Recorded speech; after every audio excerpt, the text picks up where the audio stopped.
Dahil sa patuloy na gulo sa Zamboanga City, pinangaambahan namang maapektuhan ang supply ng sardinas sa bansa. Saksi si Julio Segovia. Galing Zamboanga City ang 85% ng delatang sardinas na sinusupply sa buong bansa, kabilang ang Metro Manila. Pero dahil sa kasalukuyang gulo sa lungsod, tigil operasyon muna ang mga pagawaan ng sardinas doon.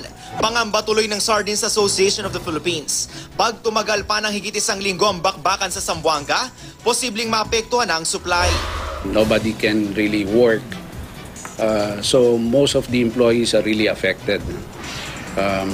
Plus the fact that even if we produce and we'd like to transfer to Manila or deliver, the shipping lines are also suspended as well as the flights. Sa ngayon, sapat pa naman daw ang supply. Pero di raw malayong magkaroon ng kakulangan sa sardinas sa susunod na taon. Pagdating kasi ng Disyembre, epektibo na uli ang taon ng fishing ban. That will come back March because of the fishing ban. No. So what we're trying to produce is really something for next year. It's the end of the season already. So I would say July, August of next year, that can be affected. And prices may move because of that situation. Pero higit pa sa pinangangambahang sardines shortage, mas kaawa-awa raw ang may 12,000 empleyadong walang trabaho. Kaya panawagan ng DTI sa mga negosyante sa Zamboanga City.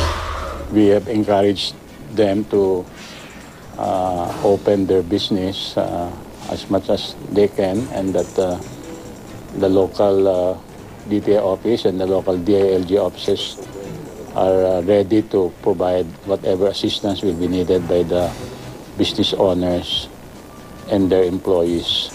Tiniyak naman ng National Food Authority na sapat ang supply ng bigas sa Zamboanga City. Unti-unti na rin daw babalik sa normal ang presyo ng bigas sa katapusan ng Setyembre dahil simula na ng anihan. Pero hindi raw nangangahulugang tapos na ang laban sa mga taong nasa likod ng pagmamanipula ng presyo.